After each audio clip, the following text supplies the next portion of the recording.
Ingat, jangan lupa sebelum nonton, like, subscribe, dan notifikasi lonceng dulu kawan-kawan. Terima kasih. Wassalamualaikum warahmatullahi wabarakatuh. Ini jalan berada di Cilacap bagian barat. Kondisinya seperti ini. Jadi kalau ada yang nyangka ini di Papua atau di Kalimantan atau di daerah transmigrasi, bukan. Ini jalan ada di Cilacap bagian barat, tepatnya di Singaraja, Desa Datar, Dayuluhur. Ini salah satu ruas jalan yang mempertemukan 3 desa ataupun 4 desa. Ini masuknya wilayah Desa Datar. Tadi kita masuk dari arah Desa Bingkeng, sudah sampai di pertengahan jalan. Ini jalan antara Hangser dengan Supinghayu. Hangser ke sana, Supinghayu ke sana. Terus jalan ini nggak tahu statusnya jalan provinsi, kabupaten atau desa, tapi yang penting jalannya Cilacap rasa Papua. Jadi salah satu jalan yang ada di Cilacap Barat, kondisi dan keadaannya seperti ini. Untuk Bu PJ Bupati main ke Supinghayu, Bu, jangan lupa lewat jalan sini. Jalannya manyos. Layanan barang, jasa, dan administratif merupakan 3 jenis pelayanan publik. Sebagaimana amanat Undang-Undang Nomor 25 Tahun 2009 tentang pelayanan publik. Jalan merupakan bagian dari layanan publik barang. Sebagai salah satu bentuk layanan publik, jalan rusak masih kerap kita temui dalam kehidupan kita sehari-hari. Contohnya seperti ini di salah satu bagian Desa Datar atau di Dusun Singaraja. Kondisi kerusakan tersebut bukan justifikasi sepihak dari masyarakat, tapi memang jalan rusak masih banyak seperti itu. Bahkan pemerintah melalui Kementerian PUPR pernah merilis data bahwa terdapat sekitar 4.000 km jalan nasional dalam kondisi rusak berat, ringan maupun perbaikan. Belum masuk jalan menjadi kewenangan pemerintah daerah, baik provinsi, kabupaten ataupun kota. Kondisi jalan rusak kerap menimbulkan rasa jengkel bagi kita yang terpaksa harus melewatinya, terlebih lagi setiap hari. Jadi kontinu setiap hari lewat ke jalan Hangser Singaraja yang rusak seperti ini. Selain dapat menambah waktu tempuh perjalanan, jalan rusak juga tak jarang mengakibatkan kecelakaan bagi penggunanya, baik jatuh dari kendaraan maupun kendaraan yang rusak. Masyarakat tak ada pilihan lain, mau tak mau, suka tak suka harus melalui jalan rusak tersebut karena tidak ada akses jalan alternatif lain yang dapat dilalui. Karena jalan yang dari arah Singaraja ke Datar juga memang posisinya longsor ataupun amblas. Mungkin saking kesalnya karena jalan rusak tak kunjung mendapat perbaikan, tak jarang warga banyak menjadikan jalan rusak sebagai ajang penyampaian protes kepada pemerintah, mulai dari menanam pohon pisang, ibaratnya berenang di kubangan air, nggak jarang terlihat seperti itu. Ekspresi tersebut sebagai bentuk kekecewaan masyarakat karena belum mendapatkan pelayanan infrastruktur sebagaimana yang diharapkan. Padahal masyarakat sudah berkontribusi melaksanakan kewajiban dengan membayar pajak. Ya, termasuk masyarakat Desa Datar, Desa Supinghayu yang melalui jalan ini kayaknya pada taat bayar pajak. Mungkin Anda tahu bahwa persoalan jalan, apalagi dibiarkan rusak tanpa pemberian tanda hingga menyebabkan pengguna jalan kecelakaan, merupakan salah satu jenis layanan publik yang acap kali dilaporkan ke masyarakat kepada pemerintah, bahkan cenderung berulang. Tak hanya berdimensi pelayanan publik, jalan rusak yang sengaja dibiarkan juga dapat berujung pada sanksi pidana maupun denda. Seperti itu, jadi ada hak dan kewajibannya, kayaknya seperti itu pemirsa. Jika dilihat dari segi tanggung jawab penyelenggaraan jalan termasuk memberikan perhatian dan perbaikan terhadap jalan rusak sebenarnya telah menjadi tanggung jawab penyelenggara layanan, dalam hal ini pemerintah pusat ataupun pemerintah daerah. Jadi tak ada tanggung jawab yang masing-masing, sehingga pemerintah sebagai penyelenggara dituntut untuk memberikan pelayanan yang prima sebagaimana penyelenggaraan pelayanan publik lainnya, baik di bidang jasa ataupun administratif. Sebenarnya terdapat panduan untuk penyelenggaraan jalan untuk mewujudkan layanan publik jalan yang baik, bagaimana tergambar dalam Undang-Undang Nomor 22 Tahun 2009 tentang lalu lintas dan angkutan jalan. Yang pertama, melakukan inventarisasi tingkat pelayanan jalan dan permasalahannya. Kedua, menyusun rencana dan program pelaksanaannya serta penetapan tingkat pelayanan jalan yang diinginkan. Ketiga, perencanaan pembangunan dan optimalisasi pemanfaatan ruas jalan. Keempat, perbaikan geometrik ruas jalan dan atau persimpangan jalan. Kelima, penetapan kelas jalan pada setiap ruas jalan. Keenam, uji kelayakan fungsi jalan sesuai dengan standar keamanan dan keselamatan berlalu lintas. Dan ketujuh, pengembangan sistem informasi dan komunikasi bidang prasarana jalan.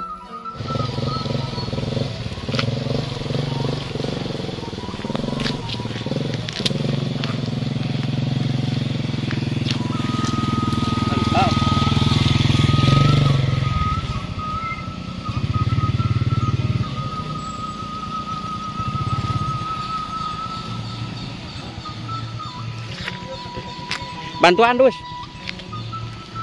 dus, lari. Mau jalan sih gak dia.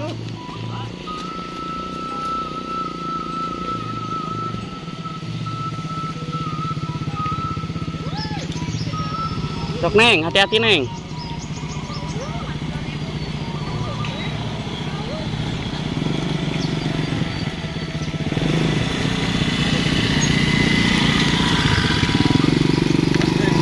Oh, hati-hati, turun, penumpangnya turun. Sok.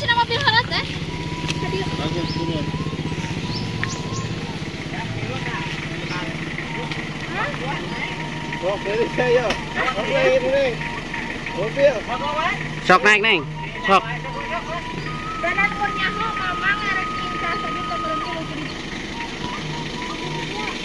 Nah, penumpangnya terpaksa dibawa naik mobil, kasihan, takut jatuh.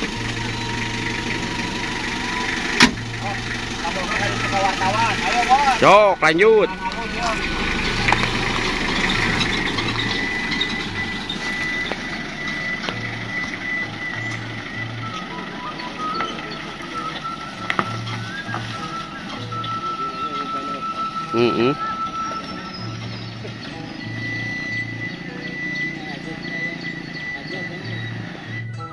Dari beberapa kegiatan penyelenggara jalan tersebut terdapat kegiatan yang sangat penting, khususnya yang berkaitan dengan kondisi jalan, yakni uji kelayakan fungsi jalan. Sebagaimana pasal 22 Undang-Undang LAJ, bahwa jalan yang dioperasikan harus memenuhi persyaratan laik fungsi jalan, teknis dan administratif. Penyelenggara jalan wajib melaksanakan uji kelaikan fungsi jalan sebelum dioperasikan. Selain itu, penyelenggara jalan juga wajib melakukan uji kelayakan fungsi jalan itu sendiri pada jalan yang sudah beroperasi secara berkala dalam jangka waktu paling lama 10 tahun dan sesuai dengan kebutuhan masyarakat atau jalan itu sendiri, pemirsa. Uji kelayakan fungsi jalan dilakukan oleh tim uji laik fungsi jalan yang dibentuk oleh penyelenggara jalan yang terdiri atas instansi yang bertanggung jawab di bidang sarana dan prasarana lalu lintas dan angkutan jalan serta dari pihak kepolisian, seperti itu. Penyelenggara jalan wajib segera dan patut untuk memperbaiki jalan yang rusak. Terlebih lagi, jalan rusaknya berpotensi mengakibatkan kecelakaan lalu lintas atau pengguna jalan. Namun biasanya perbaikan jalan tak serta-merta dapat dilakukan, mengingat ada faktor-faktor yang seringkali menjadi penghambat. Salah satunya adalah ketersediaan anggaran. Jadi dari pihak PUPR atau pihak pemerintah juga memang menyesuaikan atau adaptasi dengan jumlah anggaran yang ada, seperti itu pemirsa. Ketidaktersediaan alokasi anggaran yang cukup untuk memperbaiki jalan rusak tentu membuat pemerintah harus memutar otak. Jadi berpikir lebih keras pemerintah, seperti itu pemirsa, untuk menentukan mana yang prioritas untuk diperbaiki, mana yang masih bisa menunggu untuk diperbaiki. Jadi dipilih-pilih seperti itu. Lebih lanjut, pada pasal 24 Undang-Undang LHJ ditegaskan bahwa jika belum dapat dilakukan perbaikan jalan yang rusak, maka sebagai bentuk tanggung jawab penyelenggara jalan wajib memberi tanda atau rambu pada jalan yang rusak untuk mencegah terjadinya kecelakaan lalu lintas, seperti itu. Hal ini acap kali luput dilakukan oleh penyelenggara jalan, sehingga sering masyarakat langsung turun tangan untuk memberikan rambu-rambu jalan rusak, seperti itu masyarakat yang sadar. Terus untuk tanggung jawab penyelenggara jalan tak hanya sampai pada memberikan tanda atau rambu pada jalan yang rusak saja. Sebenarnya terdapat sanksi bagi penyelenggara jalan yang tidak segera memperbaiki dan patut memperbaiki jalan yang rusak, yakni dapat dikenakan hukuman pidana dengan ancaman paling lama 6 bulan atau denda paling banyak 12 juta rupiah. Itu kata aturan atau pasal yang sudah tertera atau yang dibacakan tadi di atas. Selain itu, jika jalan rusak tersebut tak dikunjung diperbaiki hingga mengakibatkan luka berat pada pengguna jalan, maka penyelenggara jalan dapat dipidana dengan pidana penjara paling lama 1 tahun atau denda paling banyak 24 juta. Seperti itu pemirsa. Terlebih jika mengakibatkan orang lain meninggal dunia, penyelenggara dapat dipidana dengan pidana penjara 5 tahun penjara atau denda paling banyak 120 juta.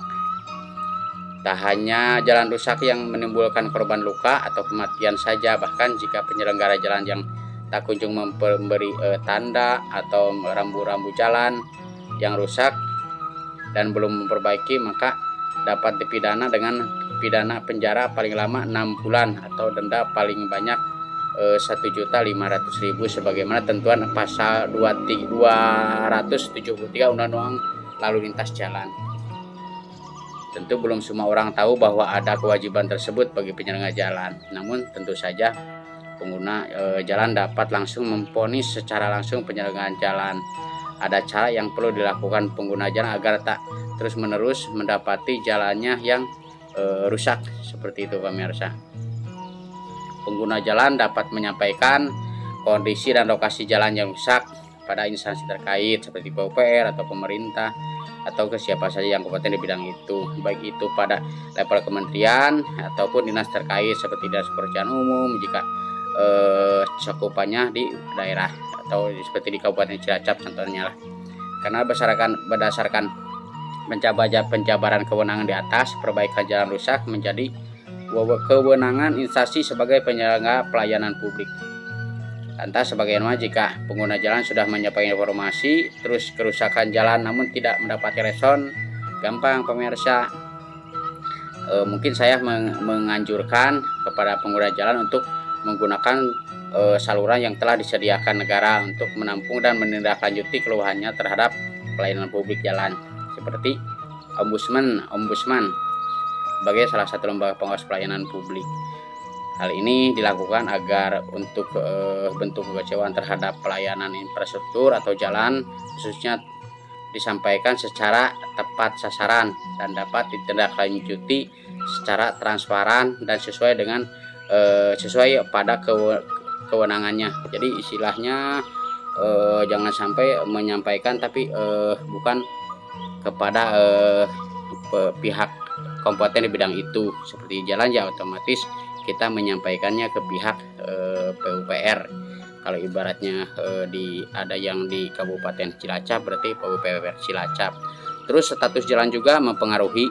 Jadi kalau ibaratnya jalan statusnya masih status jalan desa, mungkin dari pihak PUPR belum bisa ikut merealisasi pembangunannya. Kalau ibaratnya jalan udah masuk jalan kabupaten, berarti itu tanggung jawab ada dari pihak PUPR kabupaten itu sendiri. Seperti itu pemirsa, sementara kita lanjutkan perjalanan. Kita hampir sudah sampai di penghujung jalan datar, sudah hampir memasuki perbatasan Sumping Hayu. Seperti ini kondisinya pemirsa. Ruksaknya memang rusak berat, harus betul-betul dan harus cepat-cepat diperbaiki. Alhamdulillah sampai ini terlihat dari atas, kita shoot dari atas ke bawah. Ini jalan yang barusan saya lewati pemirsa, seperti ini nih. Padahal untuk pemandangannya sangat bagus, indah seperti ini pemirsa. Dari atas ke bawah kita lihat itu yang tadi saya lewati jalan ini. Ini ada masyarakat yang lewat sini seperti ini nih. Semoga pemerintah dapat merealisasikan perbaikan dari jalan Singaraja, dusun Singaraja, desa datar seperti ini, agar masyarakat tidak tidak ada lagi yang jatuh atau kendaraannya rusak karena jalannya rusak. Seperti itu pemirsa. Mungkin sekian dulu dari saya, Bagatan. Siapa tahu besok lusa kita bisa ketemu lagi. Jangan lupa di share, like, dan subscribe agar bisa dapat informasi dari Bagatan Channel. Terima kasih. Wassalamualaikum warahmatullahi wabarakatuh.